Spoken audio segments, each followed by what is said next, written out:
Hey, what's good family? J'espère que vous allez bien. Moi de ma part, une nifurashi sana kubera ko niya Friday yo kuryoherwa, ya vendredi yo kuvibinga, ya Friday ya pop. It's all about hanging out. Kabos for real, that's my name. Uyu munsi ni hangout na Benny Ndayishimiye. Benny Ndayishimiye yavutse mwaka wa 1986. Benny ni umufounder kongera kaba na Chief Executive Officer CEO wa Twubake. Ni Benny Ndayishimiye yavukiye muri quartier, akurira muri quartier yitwa Bwiza. Benny Ndayishimiye turamuzi, turamenyereye mu ma vibe menshi atandukanye, mu ma shows, mu ma spectacle atandukanye, muri za nyigisho, muri za manuro ya maduha ku kintu kijanye na sexualité hamwe n'urukundo. Ni Benny tumwama tumubona mu biganiro byinshi bitandukanye. Uyu munsi arambwira ati Kabos wanna chill with you, ndakeneye ko tugira ka vibe kameze fresh, hama hangout igende neza. Ndakwibutse kandi yuko Benny Ndayishimiye ibiganiro vyiwe bimaze kungura benshi canke imiryango myinshi ku buryo iva kuri step imwe ikaja ku yindi step imeze fresh. And right now mumfashe n'akaroro kenshi tumwakire twese Benny Ndayishimiye, abandi bamwita Benny sexologue, je ndamwita grand frère, nkamwita musaza, nkamwita Yohana muto wa tari sana. Tonton, cheers papa, cheers. Karibu. Karibu boss. Asante sana tonton. Karibu. Meze neza? Namshukuru ala. Ndabona uracira inzu uratuje cyane. Burya Friday zawe ziba zimeze gute kenshi na kenshi Benny? Hewe, Friday urumva ziba ari mood relax. Yeah. Ziba ari mood relax. Friday barosi kuraba nk'ama like ku by'abarundi basohoye. Kabisa. Kurumva wonye vendredi sigaye isokwamwe ibintu byinshi. Jiwazi. Hama jewe ndakunda abarundi, vendredi ndaryoherwa kubona abandi ba jeune. Kabisa. Baproduce ibintu, bakoze ibintu. Bimeze fresh. Iya bintu ndabikunda vraiment. Jewe ndatanze encouragement cyane ku bantu bakora ibintu vendredi akabipostinga, kandi ni byiza cyane, kandi je ndama natanze ama like ku bintu iby'iwawe deja cyane gose zanaje imbere y'abandi bose yandi maceno. Donc bana go ahead kabisa. Ukunda gusohokera no hameze gute? Benny ni wa muntu akunda gutamba, ni wa muntu asotse ahantu abi juste guchillinga nyene na medita araba karero kuno kameze. Benny ameze tudakeneye ukumenya apa yabijya tomato kubona mu biganiro. Bo jewe ndakunda umuziki. Kiri cyambere. Kabisa. Ndakunda umuziki, je ndi connected cyane ku muziki. Mugabo je singunda gutamba muri public. Jewe ntamba mu by'iwanje. Jewe namba mu by'iwanje, ashobora guprojecta kuri ekra. Ngatamba DJ nyene muhira, ugasanga nuko. Hama ikindi naco nuko nakunda kuja mu bantu benshi cyane, aho nkunda gusohokera, ndakunda gusohokera ahantu hari tranquille, ahantu hari calme. Iyo ngiye n'ahantu hari umuziki, induru, sindateba. Hama ikindi naco nuko sinuvuga ko ari ingorane, mugabo ni ibintu bico sanga iyo ngiye ahantu ari abantu benshi usanga umwe wese aca baza ni wewe jare tuyage ugasanga kuboneye aho mutanga kuvuga sexualité, hewe kuva mu gitondo nari mu projet ya sexualité, ugazora none nje kuruhuka tuvuge Messi, tuvuge politique, tuvuge Ukraine na Putin, tuvuge ibindi, ugasanga rero nuko du coup sindi umuntu asohoka cyane, sindi umuntu asohoka. Ndi umuntu par contre nkunda ko notumira abantu muhira tugasangira aho ambiance niyo twoyaga tugakuzanya ugasanga nuko yego iyo niyo ma mood yanje ya weekend. Kimwe mu bintu iyo ndakubonye uri kurigisha uri kuraduha impanuro, ndakunda kwiyumvira Benny ubundi buzima bwiwe bumeze gute, bashaka kumenya Benny mu rukundo byari bimeze gute. Benny kujya twigisha est-ce ni experience yaciyemo mu rukundo? Benny aramaze kubabatwa grand frère, kaduhere ngaho kwanza. Bien sûr oui. Si tulikuwa na mablessure makovu mu rukundo. Bien sûr en fait umuntu yobesha ko atakomeretse mu rukundo yoba yihenza en fait. Yego jewe naci mu buzima bw'abandi bantu bose bacamo, yego ndi umuntu nk'abandi apart ama connaissance nanga nuko abantu baca kwidealiza kandi ni normal, mugabo aussi ucusanga wapena kuba ideal model kabisa. Sino jewe mu buto naraci mu buto abandi bacamo, ugasanga urakundanye n'uwe birase, ugasanga birabaye gutyo, ugasanga nuko hama mu nyuma akagira igihe ukaba decisive, ukaba naragize n'igenda bikahagarika byose z'urukundo uravuga ati ndabivuye byose ndaja muri monde ya evangelisation iteye ubwoba.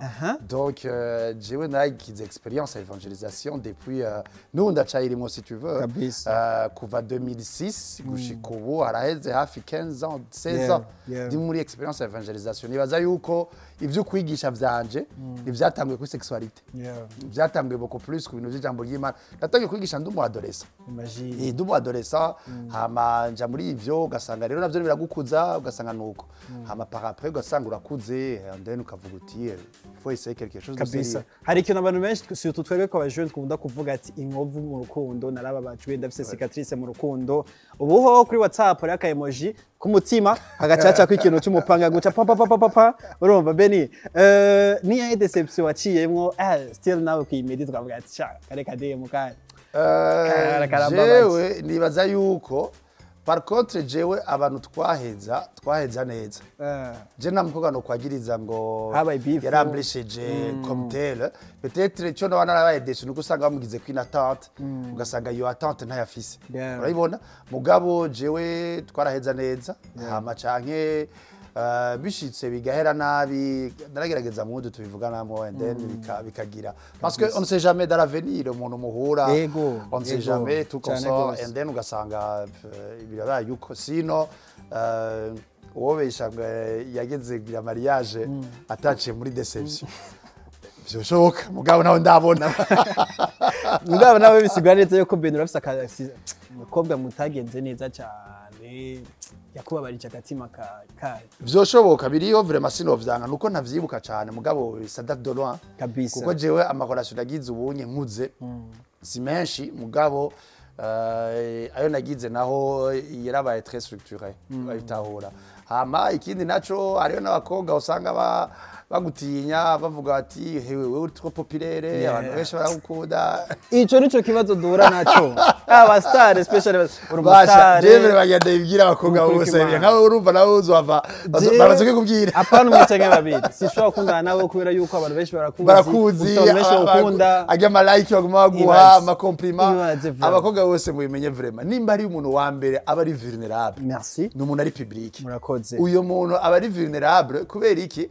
urumva abantu bose barabona ko ideal kandi nawe nafise ama faiblesse nk'abandi bose rero kandi nibaza yuko umunsi umukobwa azokundana n'umuntu ari populaire ahubwo wewe urashobora kumubera ko yexera kuruta bitahura je ndabitanga témoignage ku mugore wanje rikandazi azoyibona emission nibaza yuko narabaye plus professionnel qu'avant kuva wewe dukundaniye kuko wewe arafise touche administratif iri très poussé arafise esprit d'analyse iri très poussé nibaza ko nakoga abandi bose bo bafise mugabo uko kunere yukundanye n'umuntu ari populaire abakoga mu bimenye vraiment kazokunda umuntu ari populaire que ça soit mu musicien canke umuntu uze kiretse afise ingeso mbi afise ingeso mbi ni tutotre mugabo asanga adafise ingeso mbi ntuzomuhore urukundo bamukunda urazomuhora peut-être nimba we urukundo rwiwe arusanzaza sawa mugabo bamukunda bifate nka valeur umukanalize voilà c'est un peu ça iyo message tutaishi tu iyo message basista betu vraiment mudutahure vraiment tutaishi tu uvuze ikintu kijanye na mabuja mufasha wanyu by the way congratulations urubanza rwari rumeze neza rwitabiwe n'abantu benshi batandukanye byarerekanye yuko ari abantu kabisa Beni yabanye nabo neza still bakimusupportinga bashaka no gushigikira no mu bikorwa byawe Beni umufasha wanyu ni diaspora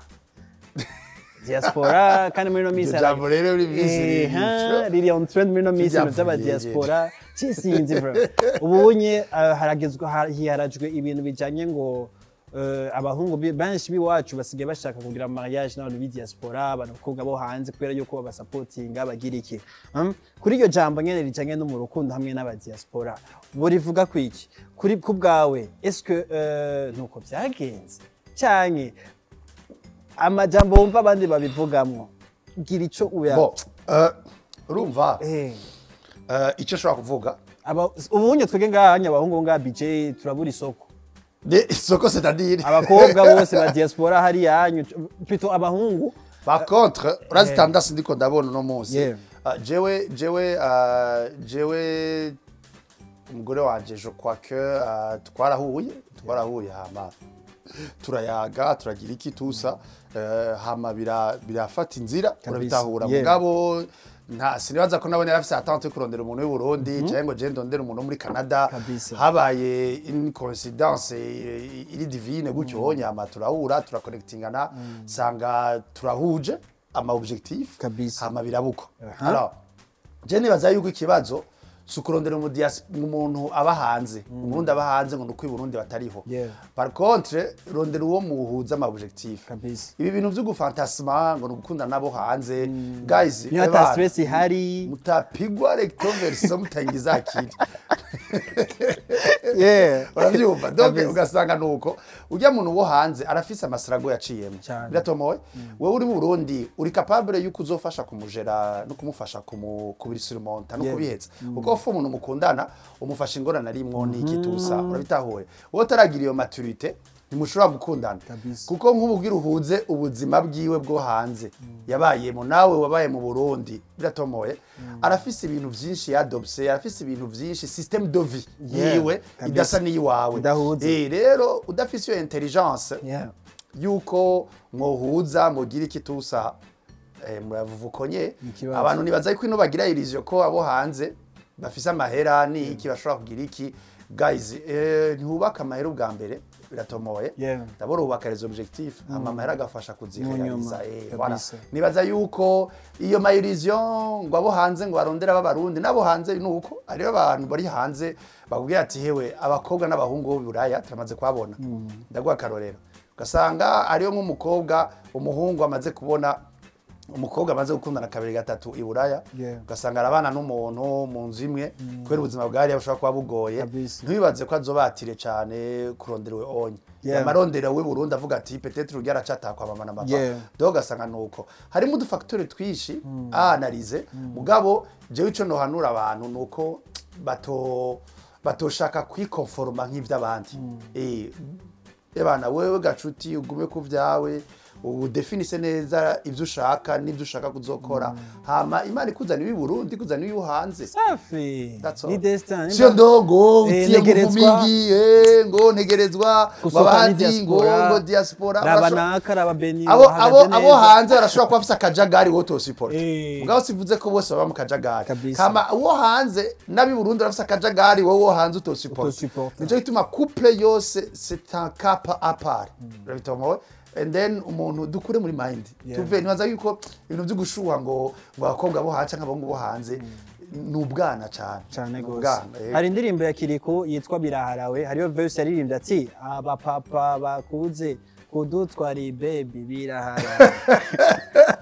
Tonton, muri no minsi turabibona mu kibano abantu tubana tukabyumva ndetse tunakanabibona abavyeyi bacu canke abandi bantu baca inyuma y'urugo rwabo baja kurondera abandi bagore mbwa ugaca usanga ama infidelite wibaza kenshi biva kuki urazi ndakubwire gakabose ngira ndabivuga ku yindi way siko abantu peut-être no munsi ibindi nouveauté de l'émission ari ikintu bita mariage précoce mariage bavuze ikintu précoce no kuvuga ikintu kitaragera uretomoye ikintu iyo bavuze ikintu kitaragera ni en terme kitaragera mu bwenge kitari kwiza mu bwenge mu bumenyi bw'ico kintu cyo gukundana no gusohokana no kubaka cyane ikintu umuntu ataragera mu kwijera kubw'umubiri urabibona sexuellement physiquement ugasanga nuko rero abantu rero kutaragera mu bintu by'urukundo ntibiraba imyaka n'umuntu akuze ashobora gukura ku myaka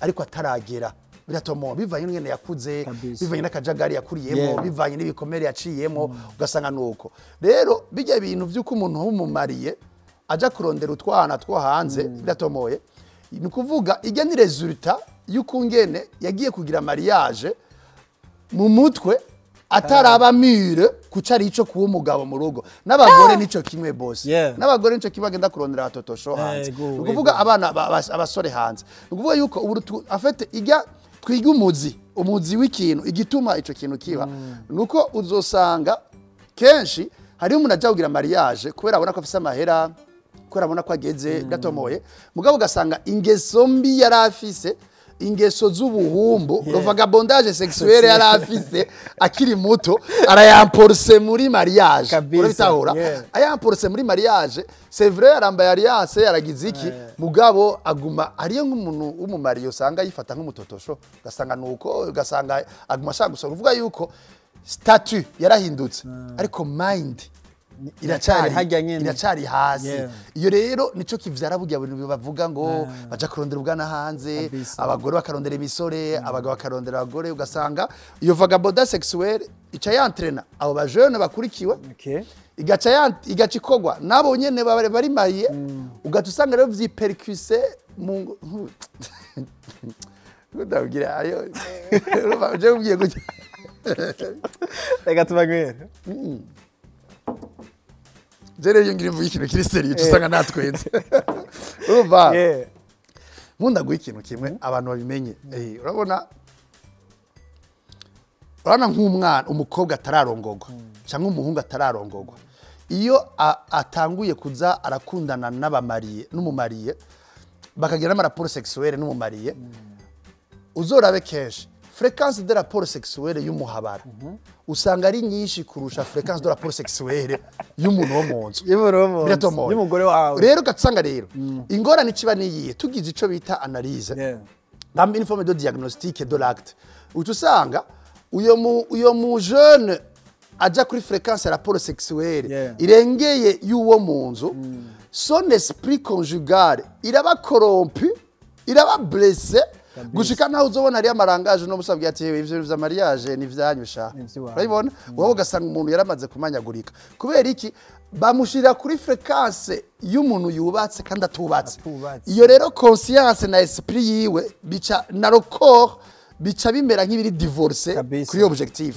njoo naona sasa mtoto mwingi ushaka umia njoo naona mtoto mwingi mnafata franga lakini habolewi njoo maana peko ba momi hivi bawambia sasa banaume barenda wapi papa kumbe we basha kuona basharari ugasanga no musera n'imisore itacemera ko yogira mariage kubera iki yaramenyera abagore bubatse bamurondera ugasanga nuko iyo vagabondage sexuelle rero niyo alors hariyo nikindi kutembea vagabonde ni forme voyage sans objectif circuler sans lieu de destination urumva umuyererezi urabona vagabondage ni nk'umuntu w'umuyererezi ni ukuvuga hariyo ico bita vagabondage émotionnel na vagabondage sexuelle piko watu wanapendanaka anapendana na uyu just kukundana anapendana na uyu naka arafise vagabondage agumadraga naka ugasanga ari aba jeune kuri WhatsApp arashobora kuvugisha nk'abakobwa bane kandi bose amuronkeje teme naka akanukira n'uwundi akanukira n'uwundi uyo ni umudistributeur de cœur uravyumva sinzi ko aziproduisa sinzi quelle matière première urabona ugasanga ari umuntu gutyo urabona ugasanga ejo riheze kugiunga namugiye gakero rya mu mome kandi daragira kumudraga kubera iki biramucanganya raronke ivyo rero nuko bishobora kugira abahungu urabona n'abakobwa babigira uratomoye nuko bishobora kuba bigira abamariye b'abagabo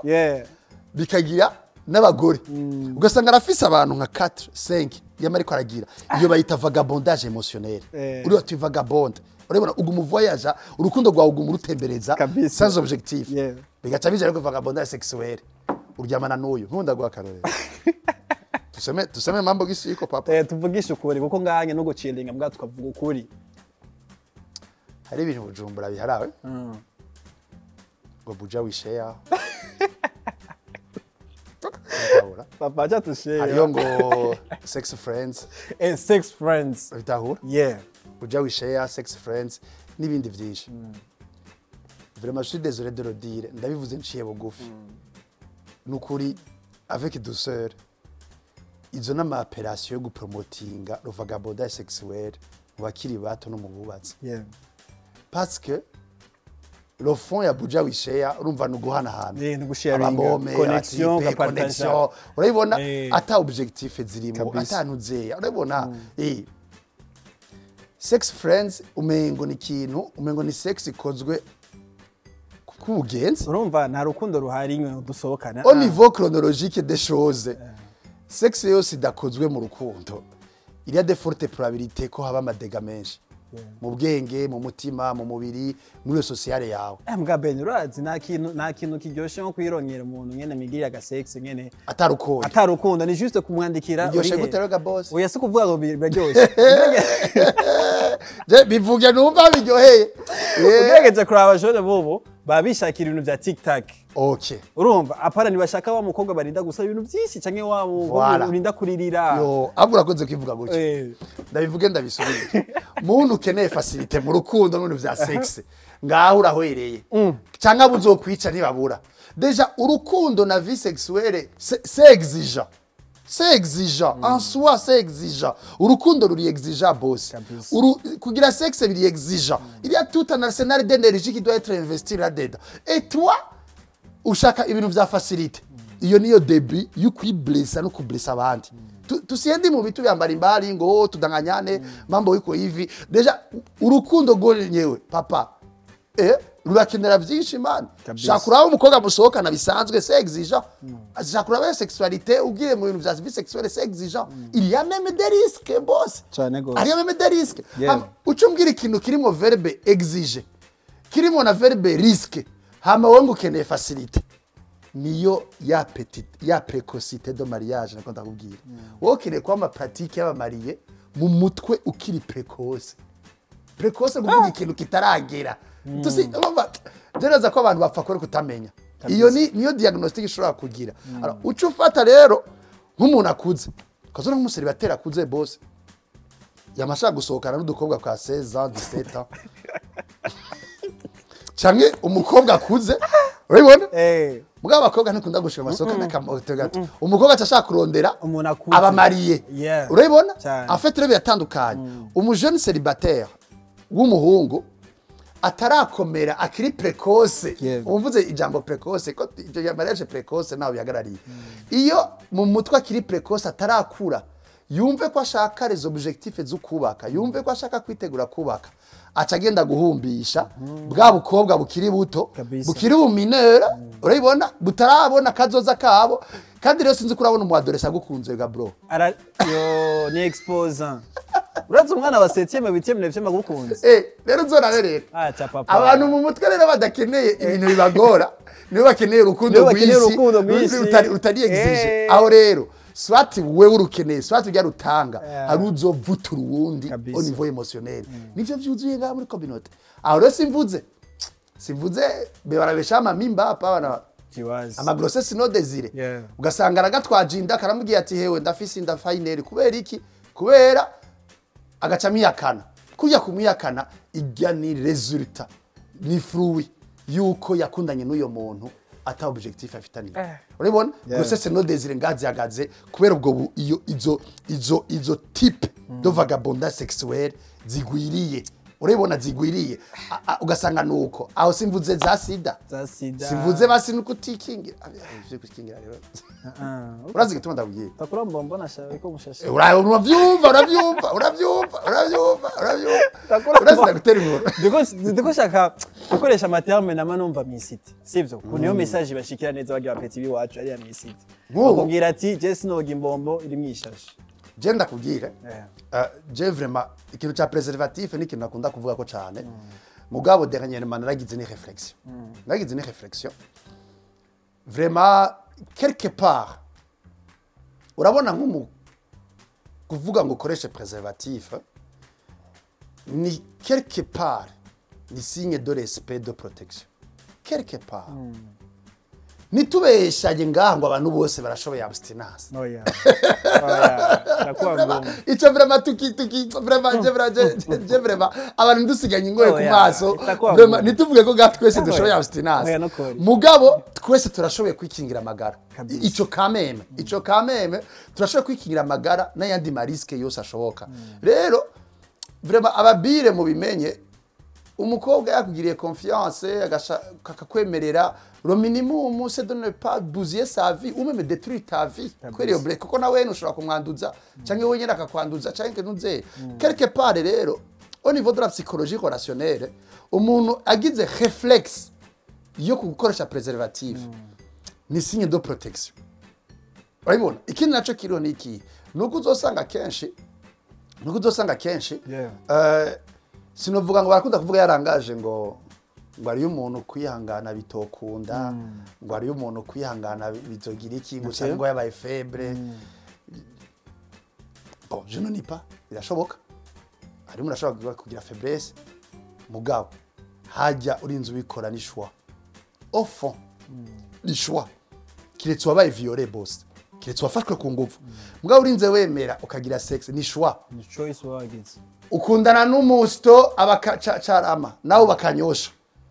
Wamuhaye rendez-vous aje kukuramutsa. Arabizi kuva muri chambrette itagira n'ikitanda n'isaso ni matera iri ku kakeka. Yeah.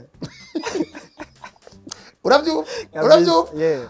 Aravuye cyarama arafashe tukutuku ubona uko banazikuye. Uravyumva? Urabona? Moto 28 Novembre anakuya morobolo. Urabona anavara mamini anavara bitugani birashitse muragize sex. Wovuga ko abo bantu bagize faiblesse. Déjà le lieu il a favorise. Oui déplacije. Urabitahura quelque part wabishatse. Urabitomo? Alors rero bibaza yuko hariyo faiblesse ngabo j'ai peur que c'est beaucoup plus le choix. Abantu bose bagira sex bagize choix. Alors gasanga rero nivyo bikaca biba. Hari ikintu Beni. Hari ikintu dukunda gucamwo ugasanga uri en couple mugabo umukunzi wawe wowe urumvise yuko ufise yani uko nahamu wumvise ko ushaka kugira sex nawe sivyo mugabo umupartenaire wawe aravyanse wowe umuhungu uciye ufata decision yo kumubwira ati je nawe biraheze ewana je simbona basi ko udashobora kuwuma je kadubiheri. Est-ce que urukundo hamwe na sex copinage hamwe na sex ni ibintu bijana kubera yuko turamaze kubona utanyemereye ko turyamana je ndavyikashije papa ibi bintu bibiri birajana canke udwanuye guti? Bo urumva sinovuga ko bijana siko mugabo ndashobora kuvuga ko birahamagarana biratirana urabibona ugasanga nuko umuntu mukundana biri très sensible koko wifuza kugira sex nakari umuntu agira sex nuwo yumva ko akunda biratomoye mugabo kugira sex ça se gère birashobora kwijera hajya sex kugira yijere ni bivana d'abord ugo rukundo rwawe rufise contenu iyihe rega rero bakundana urukundo ruri vide urabibona kandi abantu bafise urukundo ruri vide nibagira sex nyinshi bro abantu bafise urukundo ruri vide nibagira sex nyinshi nibagira sex nyinshi kubera iki ugo rukundo rwabo nta objectif rufise nta principe rufise nta critère y'ukugene barugenza rufise ni juste tufurahi tumalizane tufurahi tumalizane tufurahi tumalizane baba batakumaliza mambo yote utabeba nini muhani utabeba nini wakikuoa donc ugasanga rero urwo rukundo kungene ruri vide urabona kuko na gestion sexuelle ivana n'ukungene mu rukundo rwanyu harimo objectif iyo muja kabisa mu rukundo rwanyu harimo ama principe ari gari ngendo mutegeza kuvugana bose hanyuma mu rukundo rwanyu hari ico muko murarondera musangiye cubaka hari abantu rero bakundana ugo rukundo rudafise ivyo bintu bacagira sex nyinshi rero kenshi hagiye abantu uzubona muri relation umwe yirevorose akavuga ati ndahagaritse nuko aba yabonye quelque part ko urukundo rukuramuha wewe ruri vide de vie kuko objectif principe style de vie wanyu nivyo bigize la vie amoureuse hariyo rero abantu bakundana mugabo batagira une vie amoureuse c'est tout à fait différent gukundana no kugira vie amoureuse c'est tout à fait la vie yo tugiye muri sens de la définition profonde cyari cyo buzima urabibona ni buzima bufise ico mugabije ni buzima bufise ico murondera kugira mushiki ico mugabije ko urabibona rero iyo rero mugiye muri gukundana ata ugo rukundo rwanyu rudafise bagage contenu bro tell me kandi rero hajyaga kabosi ndagutera inkuru ndagutera inkuru quelque part kuvuga non canke j'arrête ni signe d'amour bro ni signe d'amour ni na signe de protection ni na signe de protection quelque part je le répète quelque part kuvuga non ou j'arrête muri relation ni signe d'amour kubera urashobora kuvuga no umuntu akudraze ukamwanyira kura utari prête cyangwa utari prêt reto mo mugabo ugasanga urya iyo umwemerera mugakundana uko kuntu utari pre muri kazoza yokomeretse rero ugasanga umubwiye no urashaka kumukingiye sinzi ko tahura rero kuvuga no quelque part harimo signe de protection uguprotege umuntu nurundi rukundo ruri ku yindi dimension urufise yindi identité hama ukuvuga j'arrête na muri relation quelque part vous vous protégez urata kuko ukavuga uti cyo tukabandanya kuri we imbona umengo ntituko turahuza atari ntituko turagira iki ubuzima bwacu buhagaze kuri sexe gusa rutomoye ebana ndahagaritse abayikingiye hama nawe quelque part abagukingiye abayikingiye kuguma umudiretwiza ubuzima bwiyo canke wewe wakudetruize ugasanga nuko rero quelque part une meilleure façon de prévenir le vagabondage sexuel ou d'arrêter le vagabondage sexuel c'est dire non ou j'arrête ou je refuse alors rero abantu rero umuntu wese afite liberté gukora sex kwa shatse we kwenda mu buja wishare ucheze izo match we kwenda mu sex friends ucheze izo match we uorganize ma house party yako ucheze ujimalize mugabo haragera igihe tupiko siku tu utaikara sasa mambo niko naenda wapi papa utaragira chance mbi ngo ure n'ingwara sinzi kurayibona nkunda gutera inkuru sinzi ko sida grossesse no désiré urabona uraguye mu bindi ama violence ntawe ubizi ko utabigiyemo erega reba abakobwa baja kunywa ugasanga ranyo inzoga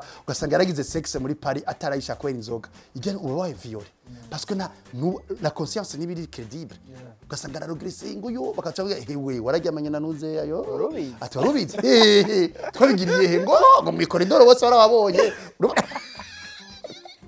urazi santima acagira umukobwa nguye acagira santima ko yabaye violé ashobora kuba traumatize ati vyarabaye ati n'abantu bose naranagutwaye nwabimenye kwera iki hari abantu inzoga bafise agatwe gato uribona ku nzoga hama ikindi acana najo yarize hari abantu inzoga zibexita nka 3 fois plus que bro ugasanga aratenga kuja muri ivyo bintu alors nk'ubu rero ivyo wonye byose biriho sinzi kurabona kandi kanariza je ne confirme pas mugabo j'ai l'inquiétude ninde umuntu yumva ko ubuzima bwiwe bwateye imbere bivuye n'ambiance yariye inzoga yanyoye ivyo yariye sexe yakoze à gauche à droite ninde yumva que à partir de seulement cette expérience igizwe n'ivyo yateye imbere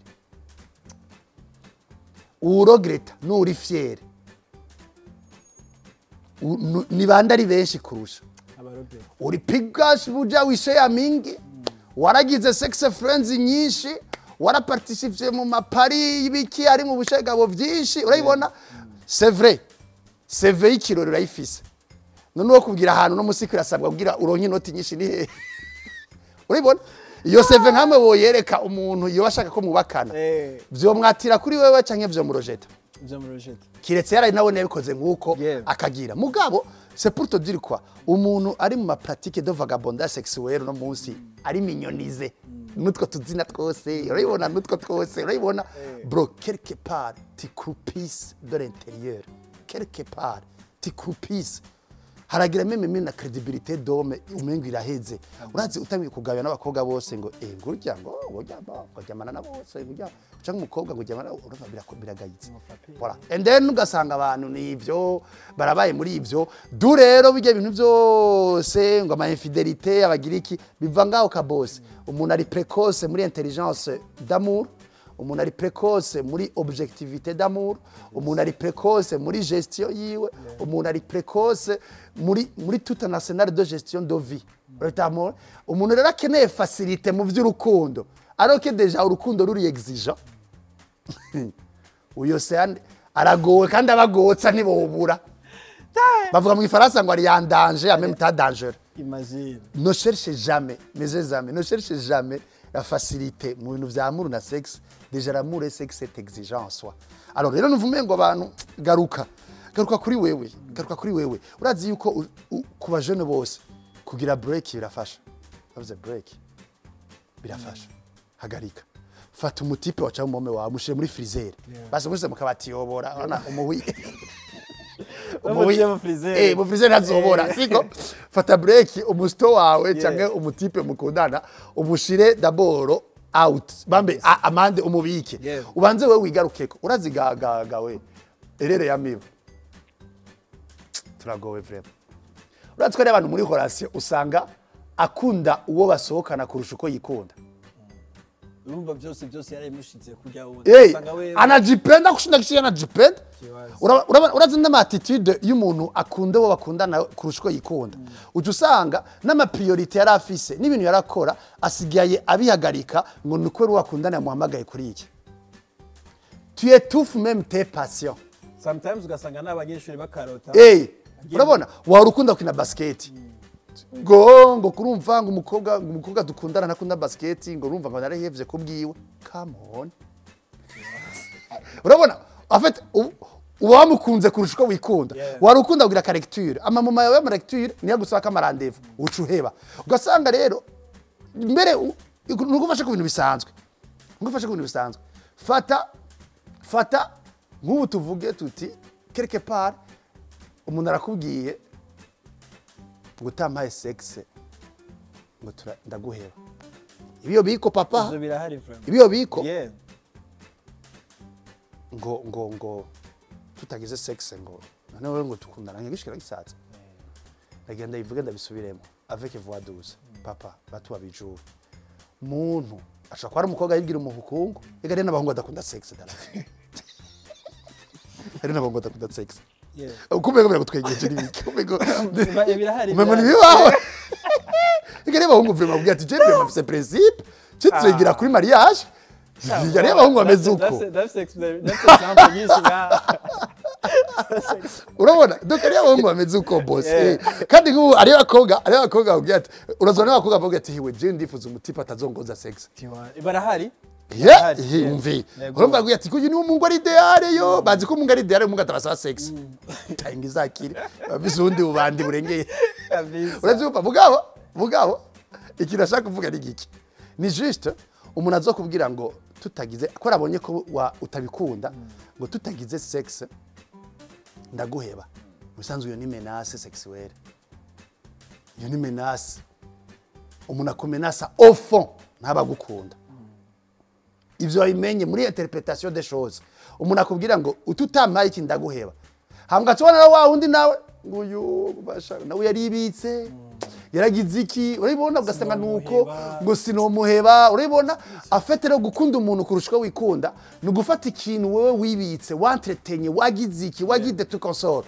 ukemera kuyo umuntu akidetruiza agitobanga agikorompa ebana mumbabareje ntandero office murabizi kuko aho bigeze no munsi aho bigeze muri community yacu bigeze kure donc akonona waribitse waragize iki agacaza from nowhere agukubise ko menace nawe uciye ugira ubwoba ngo sinda mutakaze none nagende none nabantu bakuvuyeko uravyumva nagende umuntu arinda ku menace est-ce qu'on donne le sexe par menace ou par amour alors nivyo ndakubwira umuntu urukundo ruri vide acha promotinga message kuko dusangiye objectif y'ubuzima dusangiye ko tuzokura ko tutegura ibiki atakwinima sex ndavuga ati turasanga ibindi bintu tuko turategura peut-être tuzokora sex iri yambare mu bintu biri equipe mugabo umuntu atazi kenshi uzogende kuraba umuntu amenasa gutyo au fond nta objectif yuko bana bafise n'uyo muntu alors ma question est celle-ci uno munsi udukurikiranye ukeneye ibintu vyo gukundana vya buja wisheya sex friends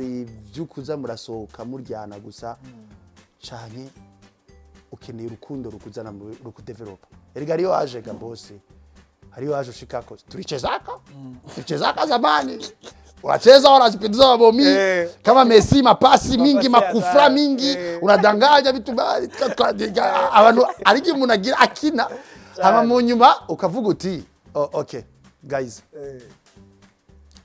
ndiko njaye shakiki voilà donc umenye icyo ushaka niyo uzomenya urondera merci beaucoup merci mingi faiblesse zamazi hari mu rukundo ndashaka kwemeza je ndashaka guha exemple jewe kabosi ari mu rukundo ndi faiblesse yajagaze mu gufuha je ndafuha sana muramubimenye wa mukobwa uzokundana na kabosi bro je ndafuha sana grand frère je ndafuha je ndashaka kuvuga ko ari faiblesse kuri jewe si donner un exemple nanzi sivyo bene mu gihe wo muri ya myaka yahera muri adolescence ukundana na n'uyu ukundana n'uyu cyangwa right now bene faiblesse yo mu rukundo yagaze donc urumva urafuha oya faiblesse Je crois qu'il faut différencier faiblesse physique et faiblesse y'urukundo.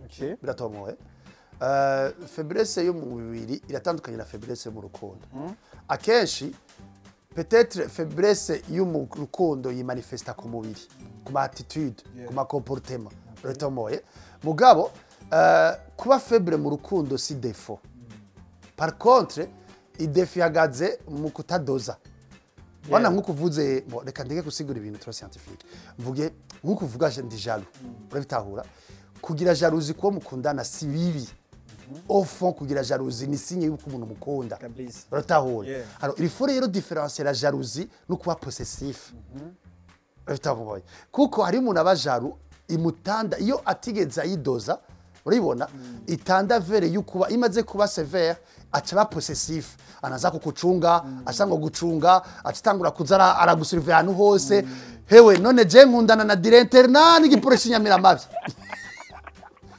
uribona none jewe uribona ugasanga nuko uribona jewe ndakunda umugore wanje cyane ndakunda umugore wanje uko ngene ari niyo ngiye mu bintu uzawumva okay turavugana ni waheza uribona Chendi kumwe n'abantu okay turavugana ni wataha muri aka hangouts kacu mwavuganye before urumva genre twanavuganye n'ubuzima bivyo tukora niki tusa urumva n'ama emission je ngira aranyankuraja ni we yashira ko ama like ubwa mbere urabibona donc ruvuga yuko ego vraiment donc abazi yuko quelque part thérapie de jalousie thérapie d'être possessif c'est apprendre à être confiant kuko umuntu agufitiye confiance sinzi kurabona umuntu agucunga n'umuntu agufitiye confiance ninde agutera ishavu ry'uko ridega urabona mura gucunga afata ahesha nemare dayere reka ndabikora yashaka zaranyagiriza cyane cyarashobora kuncunga gucyoye gusa nimwe nibyo mugabo nabwiye ati agufitiye confiance bro nawe ubukora idega bashobora ati guys kamera afite confiance kakugarukana urabibona kakugarukana no bandekonye uko nyine afite confiance ungena agize iki kagatuma ugabanya nuko ridega mugabo umuntu hagize umuntu agucunga cyane araguterisha revolte yuko ri nabi donc beni yaragishuye ikibazo cyane beni yari mu rukundo ameze gute beni ari mu rukundo nyene bro jewe bimeze gute oya urumva ntushake ngo mena amabanga mu rugo mugabo gusa tubwira ati beni ndi mu rukundo shaka boss jewe vraiment oya Jenny Claire kabo jewe la façon de manifester urukundo rwanje nukuba au service iwo nkunda niyo façon yiwanje kuba au service no kuvuga iki gukora icyo ashaka cyangwa icyo twapfunditse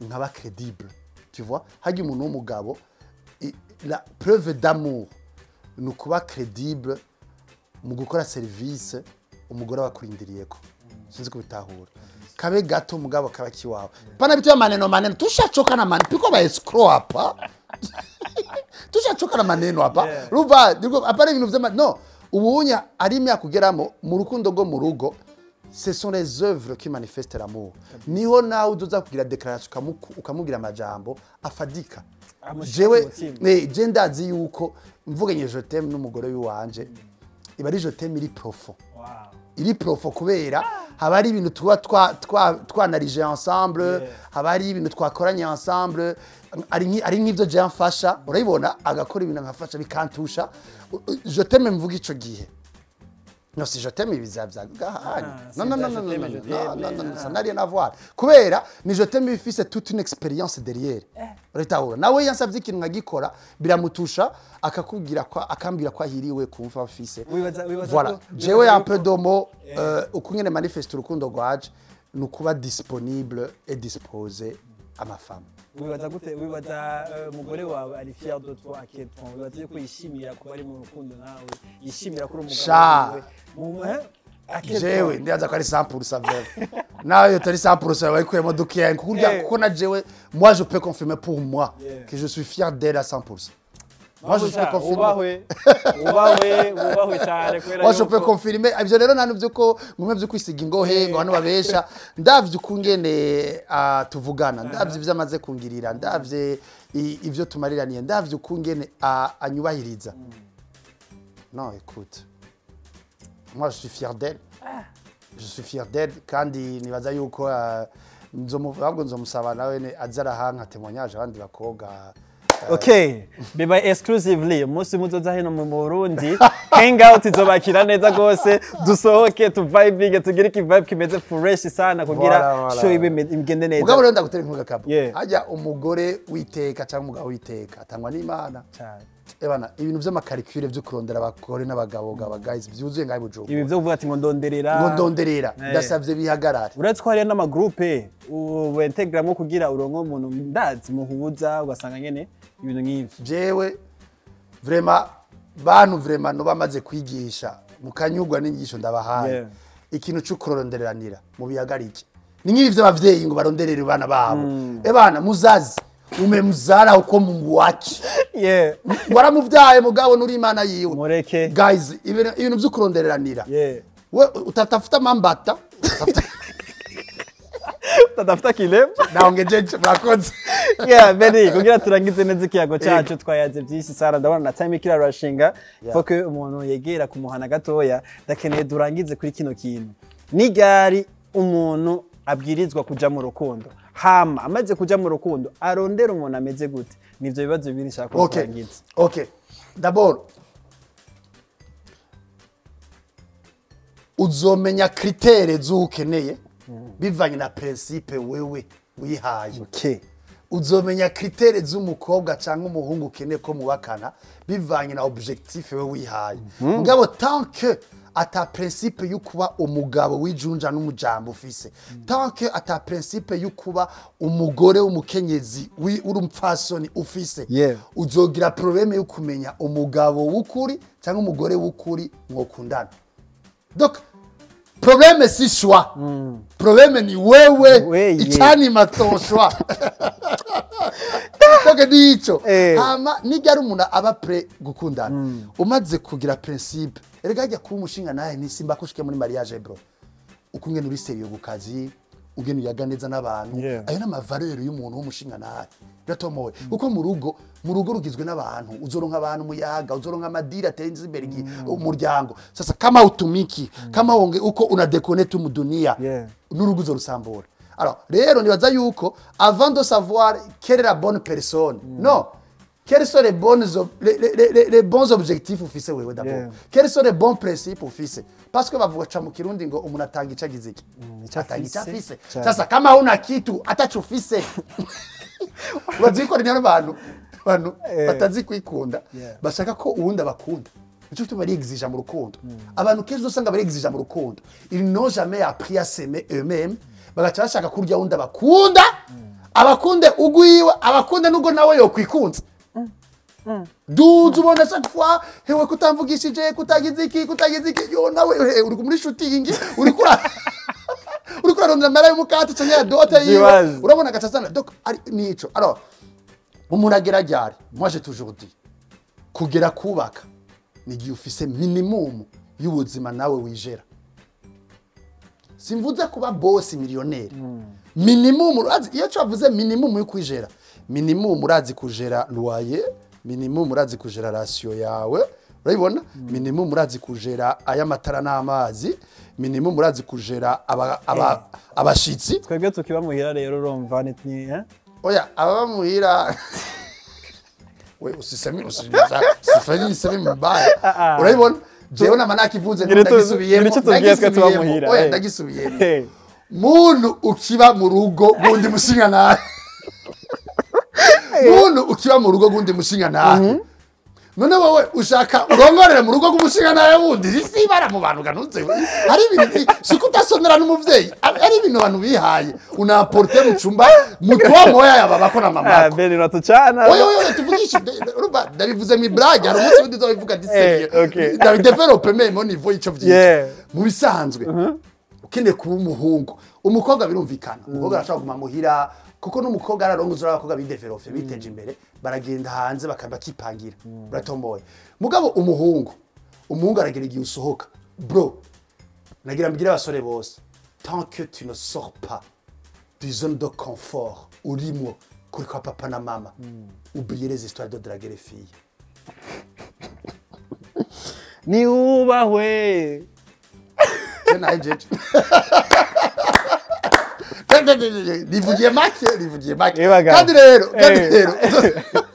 nta kintu kimbabaza hariyo pratique ziba mu gisagara aha turi mu ibrake ngabo byari ibintu bimbabaza urabona umuntu aba muri wabo umutipe aba muri wabo yamatiye amashambre abagenzi babo guest house z'ubumesho butiti zose deja nana mahera yihotera afise aje gufutanya inzu z'abandi uravyumva grafere samedi masho ko disco ni pe nyazi wari wateguye kwiruka iyo samedi 15h umujama wawe ngo bro ngo arakamome kanyemereye urumva wewe ndugira huba ubakwaso ndugira yi hotel ugiye gufutanya none ngukine kurongora jiwaje ubwo ça c'est du vagabondage sexuel iri multiplier urabona kandi inda zishushu zivaho sida zivaho ugasanga abantu bararonekaye ugasanga nuko donc je nibaza yuko bref pour être bref menya wewe d'abord icyo ushaka ifate nk'umugabo cyangwa umugore witeka right now biratomoye hama mu nyuma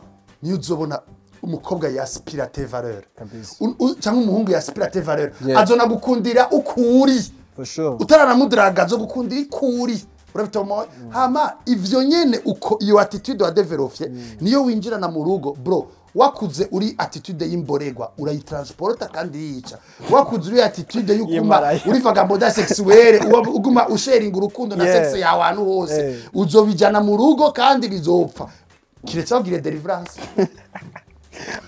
ahonye twe tuhagaze kuri step y'abantu bagomba kwiyangaje kuja mu rugo twebwe ino abajene tukira abanyeshure tugikiga za secondaire mu kangaye ni ryari right moments yo kwiyangaje kuja mu rukundo kubera muri no minsi umwana muri 7e agubira ko ndi en couple umwana muri 6e agubira ko ndi en couple none gasha tonto Beni gira icyo uvuze kuri twebwe tukira abajene adolescents biki ni ryari ni yahe moment nziza umuntu ushobora kwiyangaje kuja mu rukundo hama muri iyo moments nyene tworondera bande urazi ndabwiye be clair strict net umwana wo mu mineur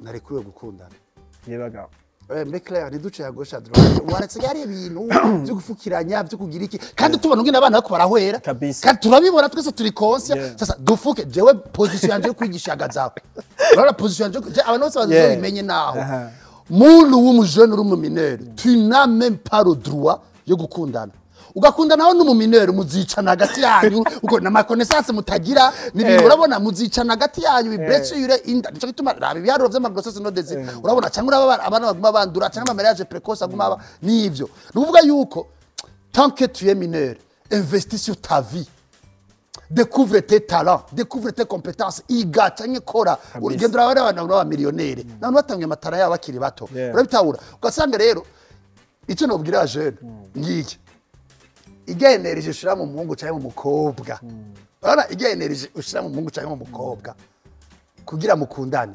yitransporte urabona yishire muri compétence yawe muri talent yawe urabona udevelope utangure kuganya inoti hakiri kare urukundo rw'abahungu n'abakobwa ntirugwingese ntiruta n'umwaka guys si ikintu kizobura ziriho mugabo umwanya wo kwiteza imbere urashobora guhera kandi uri recuperable biratomoye rero abadolesa je ndabasavye hindukiza urwo rukundo mu ruhindukiza rushire matana yanyu ma competence yanyu mu investisse mu bironderere ajya amahera ya bisi warutekaza mugiye kuraba gakopine kawe yashire mu kuja kwigutara connaissance y'umuntu afise competence nk'iyi wawe wiyinvestisse uraba kungene wiyumva estime de soi uribona estime de soi njo kucipenda papa njo kujipenda mugabo amikini nacho abantu bakuze bantu muri majeur muja kurondera aba mineur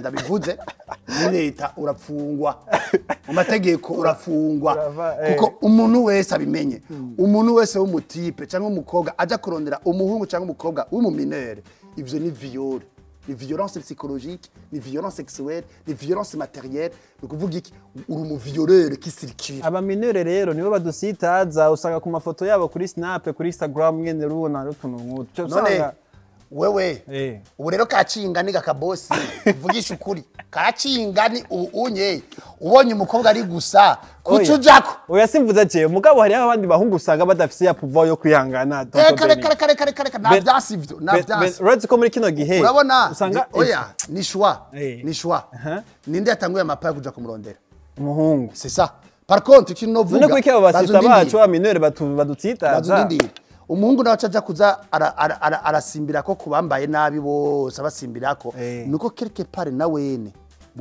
mu mutwe uwo mu opportunité yo kwiyambura mu bantu biratoma tuvugishije kuko none twese ngane twabonye bwo bari gusa nimbaka uca umusimbirako nkunda gwa karorero guyo muhungu kubona wanashaka nanikunda wenyine nanisonera ni ya valeur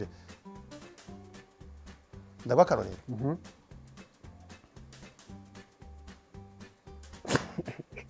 hariho jerero ridira gato ndagwa karorero mu giseke c'impiwi bagira tipe bacuruza ngaho imiwi n'amavoka ari avoka yamayuguruye yaje bama bahonjako arashobora guhonja ijya yuguruye mbwa bakagura yugaye abakobwa mwese mukeneye abo bahonja batagura cyangwa mukeneye abugaye bashobora kugura usinyigunda uri w'imonjo baguhonje uzosigara muri cakibuto kiri mu ivoka n'igiti kandi kijya iyi misoso yinuze yiheze bacagita ngo baguze igiziki iyugaye kabisa wori umukobwa ushaka kuba echantion baguho rero n'ababire bama bahonje batagura sasa ngo yangugururiye ngo vagabonda sexuelle nuwahagaze Toto bene. Katugeza. Sempre faceva amashora, ama vibe. Roba. Mugabo. Niagira no nishwa. Unaona kabosi. En fait muri by'urukundo kila mtu atachagua. Wewe unataka kuona kuonja kila siku ama unataka uame ufundikie kuko bagura igifundikiye. None wowe uri umukobwa wambara nabi ucika impene yo mukabare ibaze baraba ngo mu musoso makaguru migitigu.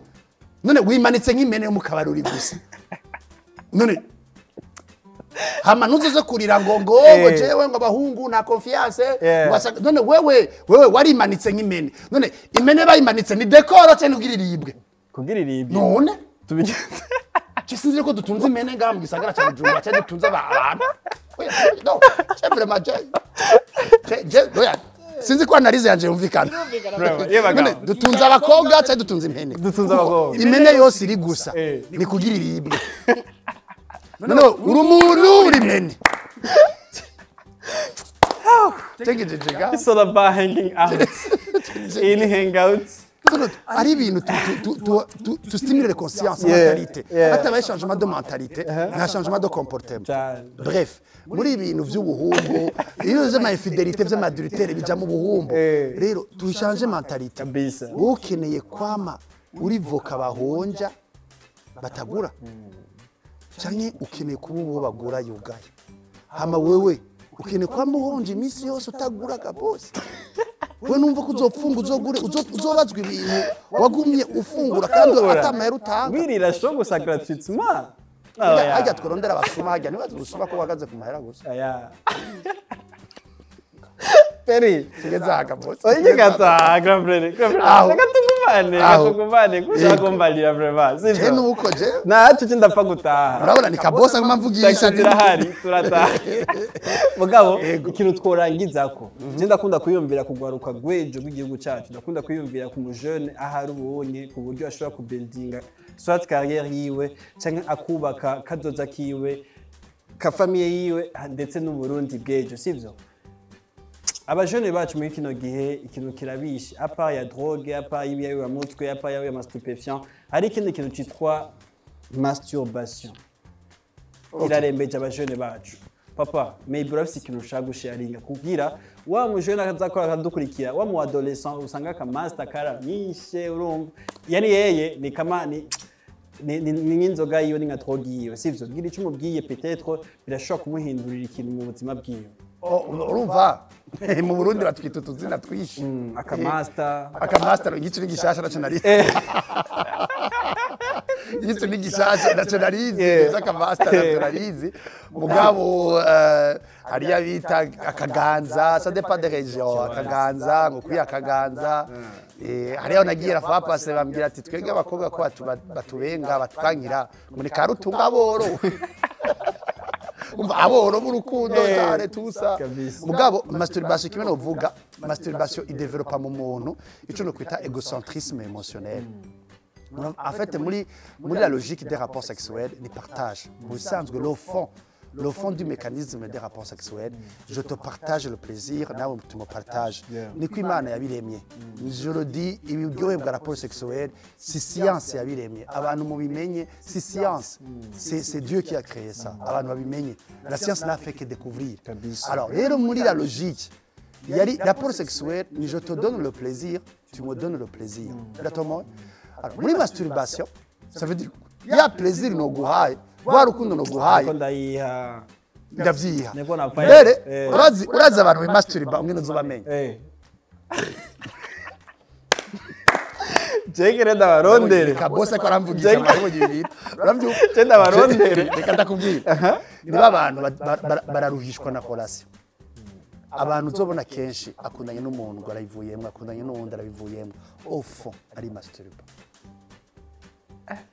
Kubera muri we yaramugaye yaramenyereye kwikunda uribona kubyo gaho gukundana n'uwundi imvume ngo biramuruhisha nta force yavya afise uyakeneye ni rééducation uravyumva hanyuma uzosanga ari nababandi muri relation yamarindiriye ahubwo wo kumukunda kurusha umva ubwa mbere arahuhishwa na relation ubwa kabiri ari exigeant kuko ashaka yuko wowe winjira muri iyo game yiwe yo kwikunda wowe umukunde we urabona umufashe kwikunda urabitahura ugasanga no kubera iki none umuntu masturba 2 3 4 fois 5 fois par jour hari nabi masturba 10 fois 14 fois urabitahura par jour ivyo ni kubakoga n'abahungu urabitahura masturbation irica au niveau émotionnel hagize umuntu agira mariage nuko rashatse kuvuga ivy'amabanga mu rugo iyo ni patito uzingo zuno munsi zibabajwe na masturbation ni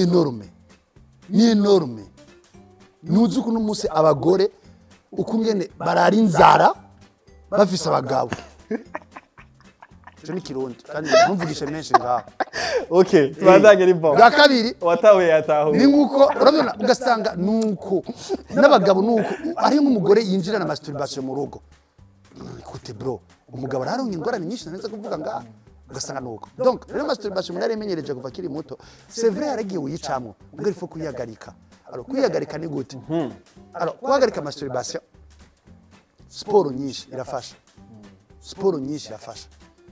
2 ou 3 fois par semaine unatwa ukazi hana nkaji wanyu muri jimbere kubitagatindo sport yari narahuye na Uriere na Nuze yajari bari muri marché nage ati courage kugabanya abapirisoro ibyo mashini yajya urabona isibye kugorora imitsi kagororoka amarasa kadetandu urabitahura alors icyambere ni sport il est préventif et thérapeutique icyakabiri ni gucungana na masturbation ayicunga ari ikintu ariyo ryari gufata ariyo soit turi mu cumba soit turi muri salon ariyo soit turi muri douche urahajya utangiye kumva ko utangiye kwikorako soka hanze yaga n'umuntu soka hanze yaga n'umuntu tugira bamuteri inkuru urabona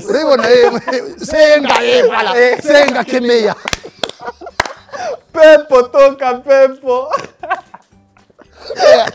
Ndio naona hiyo set. Unaweza kumastrip. Kwa jina la Yesu na kukemea. Bwana Yesu. Ichiera. Kwa hiki. Afete masturbation. Afete masturbation. Yes. Afete therapy ni. Niwaze ngo nurozi ngo ni. Kuko afete mu mutwe. Kwera cerveau.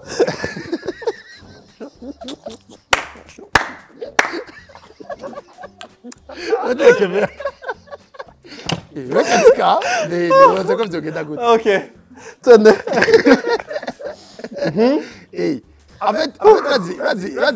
razi nuko twishize mu black mugabo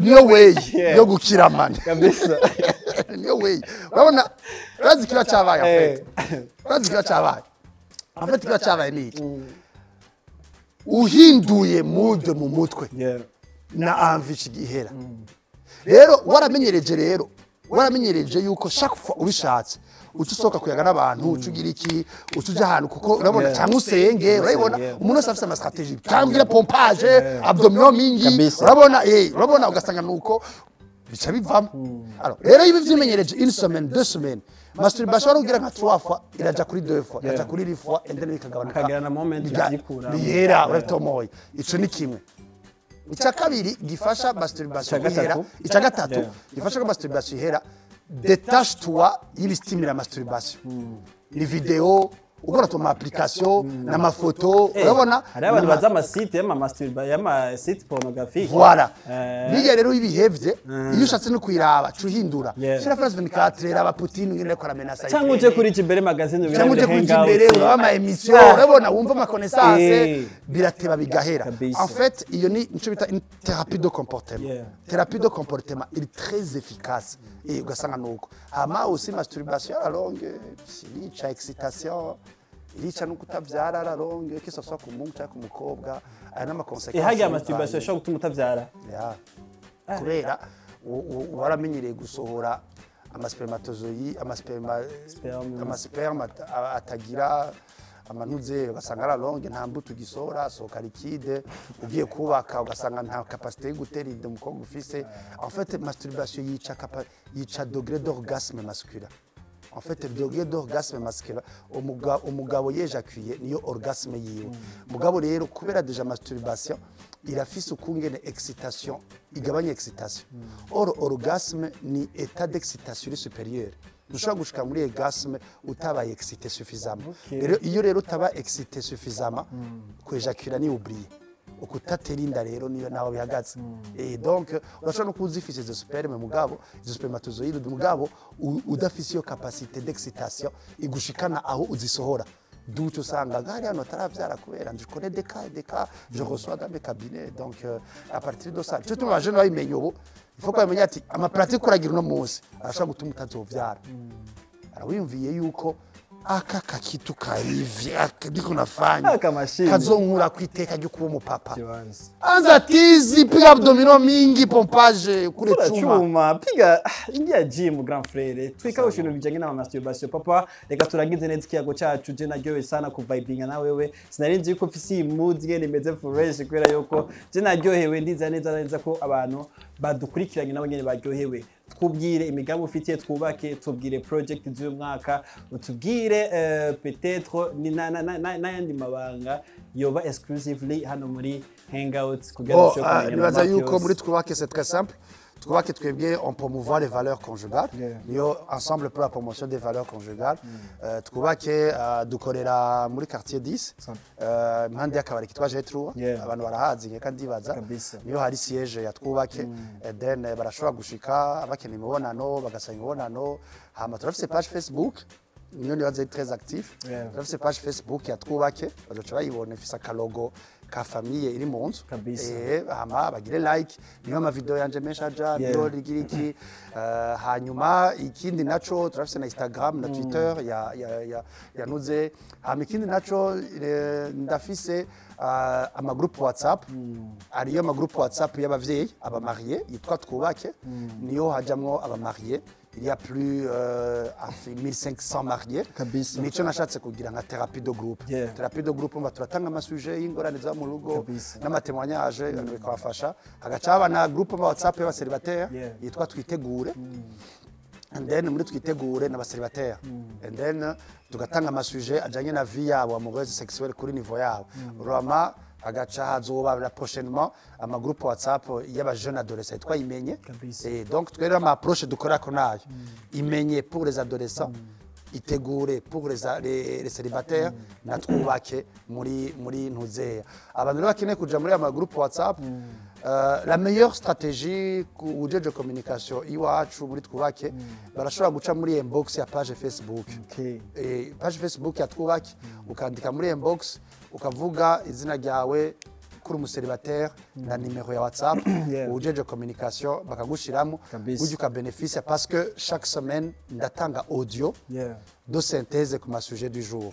donc gutya abantu bakagira hama ama activité twimirije on travaille sur le digital ama vidéo niki turafise na émission yitwa Nziki ni émission de sensibilisation médiatique muri Sanganiro iba tous les vendredis 21h15 hama turafise n'ama activité tugira kuri terrain no kuvuga nk'ubu deja meruka kugira rencontre n'abacélibataires tu étais déjà là yego hama n'ubu ndaheruka kugira rencontre y'abacélibataires bo mu yindi organisation hama deja muri vacances de Pâques nzoheza programme y'aba jeunes ubu nzoja muri iyi ndwi kwigisha abajene bahejeje première kuri Saint-Esprit donc nabo ni zori sensibilisation pour les adolescents hama grandes vacances je prévois des camps pour les jeunes de sensibilisation sur l'éducation sexuelle hanyuma aussi n'indi programme izoba il y a tout un arsenal d'agenda derrière kabisa tugushimire cyane mbwa avant ko turangiza kandi neza ikiyago cyacu mwumva mashaka kukirangiza lakini binakata kama vile inakuja inakata lakini ongere top 5 yaba joueur uzi bakina muri namba mu rugamba